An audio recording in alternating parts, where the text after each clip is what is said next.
안녕하세요. 백두산 금융연구소의 백두산입니다. 12월 17일 목요일 저녁 9시 18분입니다.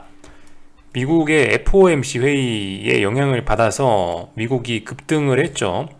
사실 바뀐 건 없습니다. 그죠? 가만 생각해 보세요. 우리 모두 시장 참가자들이 알고 있었던 거죠. 내년 3월에 테이퍼링이 끝난다. 그리고 내년에 3차례 정도 기준금리 인상을 할 수 있다. 뭐 이런 이야기들, 그죠? 우리가 다 뻔히 알고 있는 이야기만 했습니다. 인플레이션이 일시적이지도 않다라는 이야기도 했고요. 다 알고 있는 이야기를 했음에도 불구하고 이런 긴축 우려 이런 것들이 선반영이 돼 있다 보니까 어제 미국 주식시장은 오히려 재료가 공개되고 나서 급등하는 모습을 보여줬습니다. 그 영향을 받아서 오늘 아시아, 유럽 현재 다 같이 좋은 모습들을 보였습니다. 아시아 같은 경우도 따지고 보면 선반영, 그죠? 약간 긴축 우려를 선반영하고 있었죠. 그러니까 제가 지금 이야기 드리는 이거는 단기적인 측면에서 이번 일주일만 살펴봤을 때 이야기입니다. 그죠? 이번 주 월화 이렇게 해서 좀 안 좋았잖아요. 월화, 지난주 후반부터 해서 CPI 나오면서부터 안 좋았지 않습니까? 아시아도 선반영 그런 걸로 인해서 그 FOMC 회의가 긴축적으로 나오니까 막상 올랐다라는 거죠. 근데 아무튼 잘 생각해 봐야 된다는 거. 아시아는 미국이 아니죠. 아시아는 미국이 아니고 긴축에 가장 취약한 게 아시아가 되겠습니다. 근데 아무튼 일단 올라줬네요. 그죠? 역시 선반영이라는 게 정말 무섭지 않나 싶습니다. 지금 이제 유럽 같은 경우는 조금 할 얘기가 있긴 있는데 조금 전에 어떤 이슈가 하나 있었어요. 뭐가 있었냐면은 영국 중앙은행이 BOE가 금리 인상을 했다는 것, 요게 이제 지금 현재 쇼크로 작용을 하고 있습니다. 그래서 유럽 같은 경우는 지금 현재 좀 혼조까지는 아니고 어쨌든 지금 강하게 상승 중이긴 한데요. 어제 미국 급등의 영향을 받아서 유럽 같은 경우도 선반영 돼 있었죠. 긴축 우려가 선반영 돼가지고 주 초에 미리 빠졌어가지고 FOMC 재료 나오니까 FOMC 회의 끝나니까 많이 오르긴 올랐는데 근데 이제 많이 오르고 있긴 한데 조금 전에 이제 영국 중앙은행에서 기준금리 인상을 했다라는 그 내용이 나오면서 시장이 지금 조금 주춤은 있는 그런 상황입니다.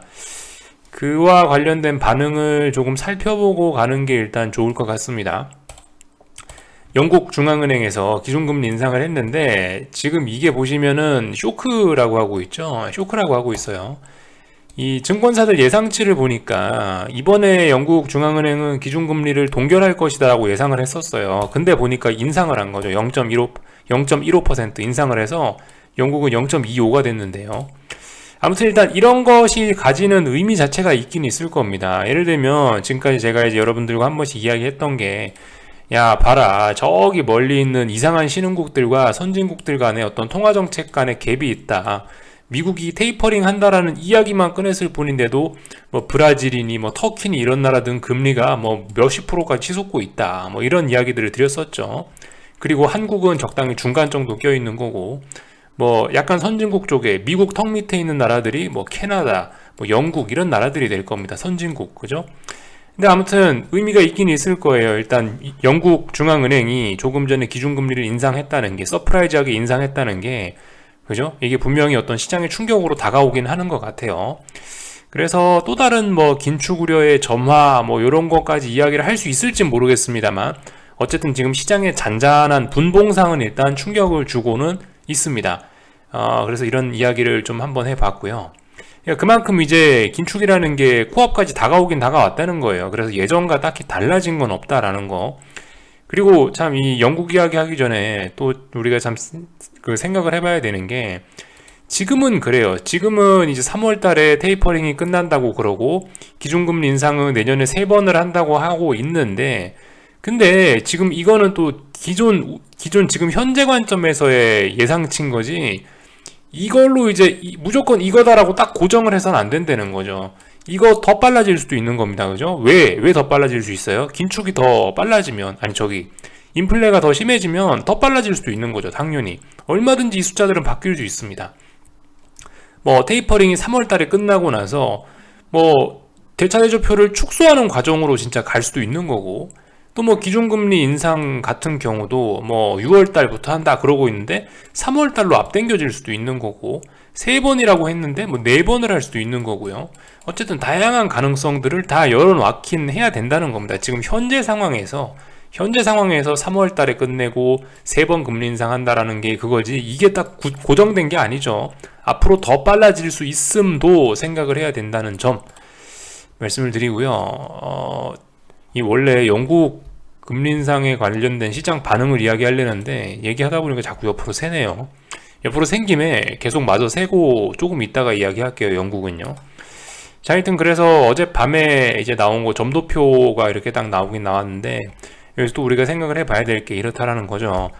지금 현재의 계획은 이래요. 현재의 계획은 2021년 지금은 금리 동결로 가고, 2022년에는 보시다시피 대다수의 의원들이 3번의 금리 인상을 이야기하고 있고요. 2021년 되면은 최소 뭐 한 2번, 3번 정도는 더 올려야 된다라고 하고 있고, 그래서 연준 위원들님께서는 우리 장기적으로 봤을 때 2.5%까지 기준금리를 올렸으면 좋겠다라고 지금 이렇게 생각을 하고 있는 거죠. 근데 왜 이런 이야기들이 있지 않습니까? 뭐 누구나 계획은 있다, 뭐 누구나 그럴듯한 계획은 있다, 맞기 전까지, 이런 이야기들이 있잖아요. 이게 이대로 계속되는 게 아니죠. 이게 중간에 무슨 일 생기면은 갑자기 금리 인상으로, 아니 금리 인상이 아니고 갑자기 금리 인하로 바뀌고 그럴 수도 있는 겁니다. 이거는 지금 법이 아니에요, 그죠? 언제든 바뀔 수 있다, 시장 상황에 따라 그럴 수 있다. 지금 이거는 연준 위원들이 저렇게 했으면 좋겠다라는 자기네들이 희망을 이야기한 겁니다. 아무튼 뭐 이런 점들을 좀 생각해 보셨으면 좋겠습니다. 그래서 뭐 이 정도 이야기를 했고, 지금까지 아무튼 현재로선 그런 거지, 뭐 더 빨라질 수도 있다, 뭐 이런 이야기들을 좀 드려봤고요. 기사 본 김에 참 하나 더 있긴 합니다. 조금 이게 어젠가 나온 뉴스긴 한데, 한미 통화 수업 같은 경우는 일단 무산됐다고 합니다. 연장이 무산됐다고 하네요. 사실 그죠? 참 재밌는 게, 어려울 때 도와줘야 되는데 조만간 어려워질 수도 있는데 무산됐다고 하네요. 어쨌든 이런 건 참고적으로만 알고 넘어가고, 아무튼 좀 잡설이 길었습니다. 그래서 조금 전에 영국 기준금리 인상에 대한 뭐 시장의 반응, 이런 것들을 좀 살펴보고 넘어갈까 합니다.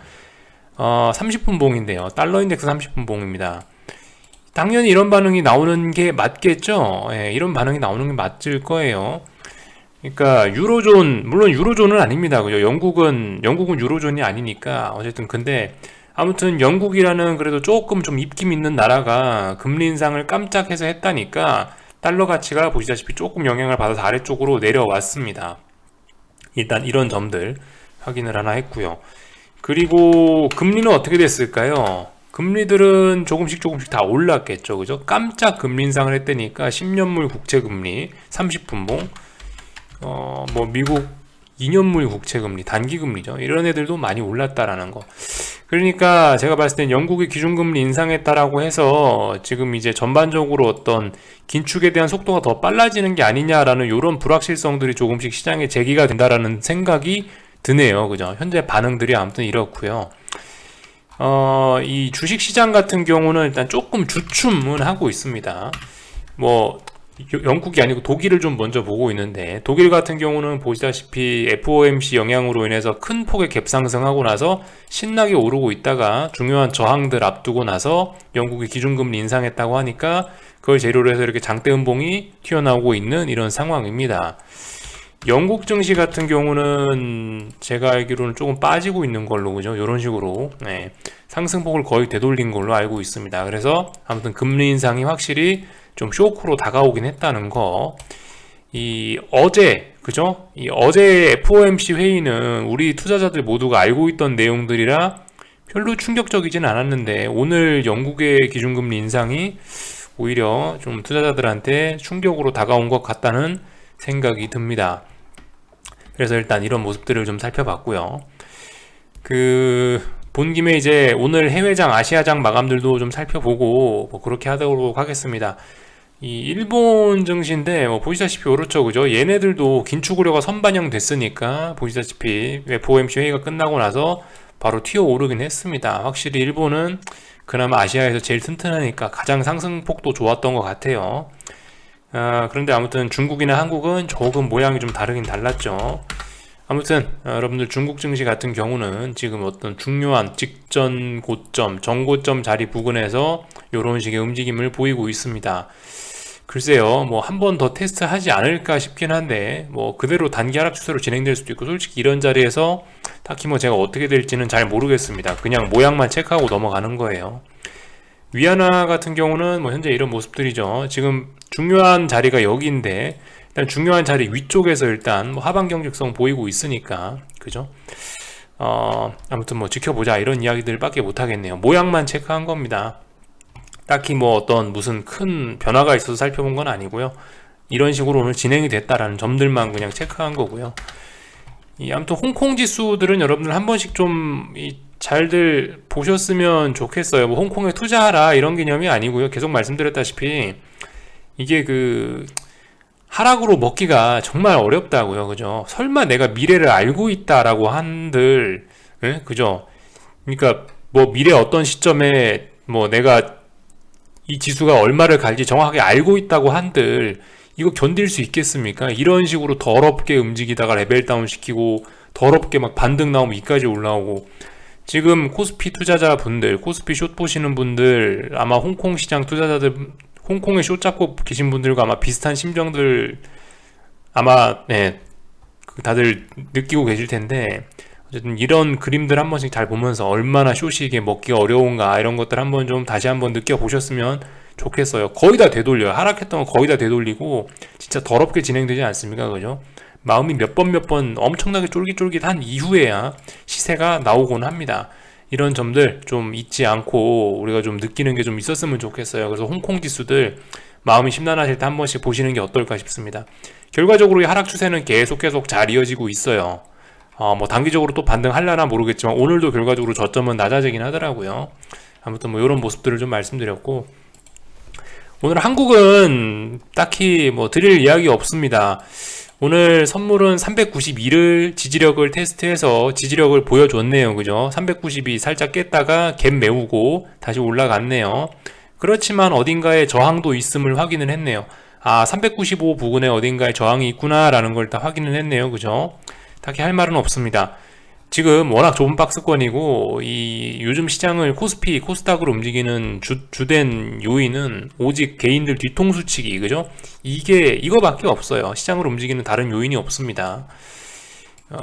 뭐 어젯밤에 나온 FOMC 회의 결과 뭐 특별한 거 없잖아요. 그죠? 우리 다 이미 알고 있던 거 나왔기 때문에, 그죠? 딱히 뭐 특별한 거 없고요. 그러니까 404원만 잘 보셨으면 좋겠어요. 그래서 400북은 아니잖아요. 400북은 아니니까 이런 날은 그냥 편안하게 그냥 지켜만 보시면 될 것 같고요. 코스닥 시장도 뭐 보시다시피 계속 박스권 안에 와 있으니까 뭐 할 게 뭐가 있겠습니까? 그냥 위에서 잡으신 분들은 가만히 계셔 보는 거죠. 아무튼 그 와중에 이평선들은 많이 모이고 있습니다. 다만 이제 우리 그래도 어쨌든 미국 주식 시장이 워낙 추세적으로 강하게 일단 축포를 쏘아 올리긴 했으니까요. 뭐 의심은 많이 됩니다. 미국 주식시장이 계속 저렇게 오를 수 있을까 의심은 됩니다만은, 아무튼 어젯밤에 미국 주식시장이 엄청난 급등을 한 건 사실이기 때문에 우리가 제 생각엔 숏 보시는 분들 입장에서 머릿속에 한 가지 이런 생각 정도는 한번 해봐야 될 것 같긴 해요. 지금 12월이지 않습니까? 달력 보시면은 이제 연말이 얼마 안 남았죠. 올해가 이제 2주밖에 안 남았어요. 대충 2주 정도밖에 안 남았는데 윈도우 드레싱이라는 걸 생각을 해봐야 되지 않을까 싶습니다. 어제 FOMC 회의를 계기로 해서 이제 장 마감까지 이제 올해 마감이 2주가 남아있는 상황인데 12월이기 때문에 윈도우 드레싱이 이 기세를 이어서 윈도우 드레싱이 강하게 들어오지 않을까라는 생각 정도 한번 해보시는 게 좋을 것 같아요. 저도 윈도우 드레싱이 강하게 나올지 안 나올지는 몰라요. 그런데 어쨌든 나올 수 있지도 않을까라는 생각 정도는 해봐야 됩니다. 아무래도 12월이고 이렇다 보면은 그런 영향이 좀 세게 올 수밖에 없는 그런 달이죠. 12월이 어떤 의미를 가지고 있나요? 12월은 1년의 마무리잖아요. 1년의 마무리. 그러니까 뭐예요? 그냥 윈도우 드레싱, 월봉 하나를 마감하는 윈도우 드레싱 정도가 아니고 1년을 하나의 봉으로 이렇게 만들어내는 연봉이라는 개념이 있을 거 아닙니까? 연봉. 12월은 이 연봉의 종가를 만들어내는 때이기 때문에 윈도우 드레싱이라는 게 만약 들어온다라면은 빡시게 들어올 수도 있다라는 가능성 정도만. 근데 아무튼 생각해 보셔야 될 게 뭐 윈도우 드레싱이고 뭐시기고 나온다 치면은 아무튼 선물 400을 넘어가야 뭐가 될 거 아니에요. 그죠? 그러니까 일단 그러니까 일단 뭐 저는 이제 영상 녹화하는 사람으로서 이런저런 가능성들 여러분들이 생각해 놓으셔야 될 점들을 재료를 던져는 드리는데, 아무튼 이런 걸 가지고 너무 우려는 하지 마시라는 거. 무슨 일 생길 거면 선물 400을 강하게 넘겠죠. 선물 400을 기준으로 생각하셨으면 좋겠어요. 다만 머릿속에 이런저런 사고의 폭은 좀 넓혀놓자라는 거, 요런 이야기를 좀 드리고 싶네요. 네, 이 정도 이야기를 드렸고요. 그죠? 그래서 이 정도 받고, 풋옵션들 같은 경우에는 직전 저점 부근에서 쌍바닥 가능성도 있는 상황이고, 콜옵션들 같은 경우는 또 3거래일 정도 또 지지력을 보이면서 살아날 수도 있는 이런 모습들도 보이고 있기도 하고, 물론 머리 위쪽에 저항은 많습니다. 지금 이제 단기적인 측면에서 봤을 때 콜이고 푸시고, 이제 코스피는 완전 솔직히 추세는 없어진 것 같아요. 어떤 뭐 콜의 일방적인 승리, 뭐 풋의 일방적인 뭐 승리, 뭐 이런 그런 것보다는 일단 오늘의 이 정도, 오늘 이렇게 해서 어떤 하락의 연속성을 끊어버렸잖아요. 지금 보시면은 코스피가 12월 8일부터 해서 선물이 쭉쭉쭉 빠져왔는데, 오늘 상승함으로 인해서 일단 어떤 이런 시세의 연속성이나 이런 거는 좀 끊어진 것 같다라는 거. 그래서 이 양매도로 가버릴 수도 있을 것 같다라는 생각이 듭니다. 아시다시피 콜옵션들 만기주에 개인들의 사랑을 너무 많이 받아가지고 좀 살이 쪄 있는 상황이고요. 물론 풋도 비싸요. 지금 풋도 그렇게 싸지는 않습니다. 지금 변동성 지수가 제법 비싼 상황이기 때문에, 변동성 지수가 지금도 뭐 16, 17에 와 있기 때문에 여전히 옵션들은 비싼 편이긴 하거든요. 그래서 아무튼 이 옵션들은 양매도로 갈 가능성도 뭐 있긴 있을 것 같다. 근데 그거 솔직히 쉽지는 않을 것 같아요. 아무튼 뭐 그렇긴 합니다. 분명히 어딘가로 방향성을 주긴 주겠지 싶습니다. 뭐 어설프게 양매도로 뭐 계속 갈 것 같지는 않고요. 하여튼 그럴 것 같아요. 분명히 죽이면은 양쪽 다 죽이는 게 아니고 한쪽만 죽일 것 같다라는 생각은 드는데, 어느 쪽으로 죽일지는 저도 일단 모르는 부분이라 일단 요 정도 이야기를 드려보겠습니다. 그래서 일단은 뭐 한국 시장에 관련된 이야기는 요 정도 하고요. 솔직히 요즘 뭐 심리적인 거 이런 건 잘 모르겠어요. 예전에 뭐 이런 때는 확실하죠. 여러분들 이런 때가 그러니까 정말 우리가 공부하기 좋았던 때인 거예요. 이런 때 같은 경우는 투자자들의 이 심리가 확실하게 잘 드러나지 않습니까? 극심한 공포, 급심한 뭐 엄청난 환희, 이런 게 딱딱 드러나는데, 지금은 솔직히 박스권 안으로 들어와가지고 뭐 솔직히 어떤 사람들이 어떤 생각을 가지고 있을까 그다지 그렇게 막 확 와닿지는 않네요. 다만 어젯밤 미국 주식시장의 급등을 보고 사람들이 조금 상승 쪽으로 좀 영향을 받긴 받았을 거다, 조금 환희를 하지 않을까 싶은 생각은 있는데, 근데 다들 꼬라지를 보면 좀 의심하고 있는 것 같긴 해요. 그래서 일단 요 정도 이야기 드렸고요. 원달러 환율은 85원 부근에서 테스트 계속 그거 하고 있네요. 그래서 아무튼 한국은 뭐 잘 모르겠다, 박스권이다, 요 정도 이야기 드렸습니다. 그래서 아무튼 한 번쯤 생각을 해보세요. 그 12월 윈도우 드레싱이 빡세게 들어올 것인가 말 것인가. 뭐 물론 그 생각한다고 답은 나오지 않겠지만 그럴 수도 있겠다라는 거 한번 가능성 열어놓으시고 한번 그죠? 생각들 해보시면 괜찮을 것 같아요. 오늘 밤 미국 주식시장은 뭐 어떻게 할 거냐? 저 같은 경우는 일단 뭐 숏 바로 샀습니다.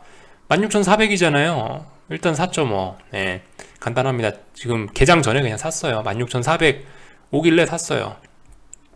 물론 제가 며칠 전에 분명히 이런 이야기 드렸습니다. 16,400을 다시 터치하면 안 될 것이다 라는 이야기 드렸는데, 여기서부터 여기까지 올라오는 과정이 또 이제 난리부르스를 치면서 올라왔기 때문에 솔직히 그래서 네가 이 자리를 넘더라도 이렇게 속 시원하게 넘기는 어려울 걸 이라는 생각이 들어서 일단 샀어요. 기계적으로 산 거죠. 여러분들 한번 근데 그런 걸 한번 생각해 보셔야 될 것 같아요. 이게 발발 떨고 이러면 안 돼요. 그죠? 뭔가 이 베팅을 하면서 발발 떨고 이러면 안 되고 그냥 기계적으로 움직이셔야 될 것 같아요. 그죠?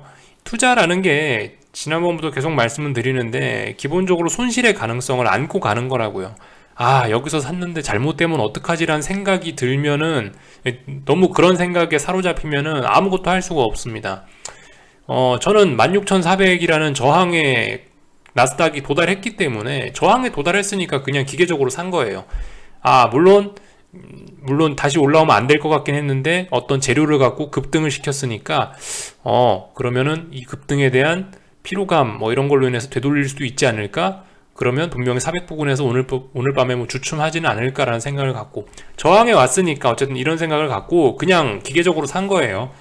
저라고 뭐 손실에 대한 공포가 없고 그렇겠습니까? 근데 그런 거 있고, 이런 데는 뭐 까이더라도 한 번씩 들이대 봐야 되는 그런 자리라서 일단 들이댄 거고요. 다만 이제 조금 들이대고 나서 생각을 해보니까 이런 게 조금 좀 걸리긴 합니다. 아우, S&P가 엄청 강하네 라는 생각은 좀 들긴 들어요. S&P 같은 경우는 보시면 이제 직전 고점, 전고점을 보시면 살짝 높였었죠. 예. 그랬었기 때문에 조금 좀 신경은 쓰이긴 합니다. 그런 점들이 보이긴 보이는데, 일단 그럼에도 불구하고 S&P는 S&P고 나스닥은 나스닥이니까, 나스닥이 저항에 왔으니까 난 나스닥 숏을 보니까 산다 이거예요. 예, 저도 뭐 어떻게 될지는 모르고, 그래서 일단 오늘 밤에 좀 그냥 빨리 잘까 싶습니다. 뭐 할 거 다 했으니까요. 글쎄요, 처음에 한 30분, 1시간 정도는 봐야 되지 않을까 싶긴 합니다. 적당히 보다가 괜찮으면 계속 뭐 들고 가고, 한 1시간 봤는데도 모르겠다 그러면 자고 알람 맞춰 놓고 나서 한 새벽 5시쯤이나 5시 반쯤 일어나가지고 결정하면 되겠죠. 일어났는데 또다시 장대 음봉이 떨어져 있으면 계속 또 홀딩하고 가는 거고요. 뭐 눈 떴는데 또 장대 양봉으로 미국이 급등을 했다 그러면은 어쩔 수 없죠. 그냥 버려야죠. 또 그러면은 이렇게 하면 될 것 같습니다. 아무튼 중요한 저항에 왔으니까 한번 해보는 거지, 뭐 어쨌든 뭐 다른 거 복잡한 거 생각할 거는 없을 것 같아요. 여러분들 여기서 했던 생각들하고 여기서 했던 오늘의 생각이 똑같아야 됩니다. 여기 이런 데서 하락하는 거 보고 다시 16,400으로 가져왔으면 하면서 반등시 매도했으면 하시는 분들 계셨을 것 같은데요. 그런 생각 하셨던 분들이라면 기계적으로 사보시면 되겠죠. 그래서 요 정도 이야기를 드렸고요. 하여튼 미국 주식시장 같은 경우도 그래요. 조금 전에 이제 영국이 기준금리 인상하기 전에 막 오르다가 영국 기준금리 인상하고 나서 다시 16,400 부근으로 내려오긴 했습니다. 요 부근에서 시작하려고 그러네요. 그래서 오늘 밤에 어떻게 될까 두근두근 하면서 좀 구경을 해볼 생각이고, 여러분들 유가 이런 것도 좀 한 번씩 좀 잘 보세요. 지금 여기 3산의 가능성이 있습니다. 3산 하나, 둘, 셋, 큰 3산의 가능성이 있을 것 같아요. 이런 부분 좀 잘 지켜봤으면 좋겠습니다. 그래서 일단 드릴 이야기는 다 드린 것 같네요. 여기서 마치겠습니다. 궁금한 거는 리플 남겨주시고요. 또 내일 아침에 뵙도록, 22 통화정책회의 또 조금 있다가 있네요. 요것도 또 시장을 움직일 재료가 되지 않을까 싶습니다. 아무튼 요거까지 잘 보시면 좋겠습니다. 궁금한 거 리플 남겨주시고요. 내일 아침에 또 뵙도록 하겠습니다.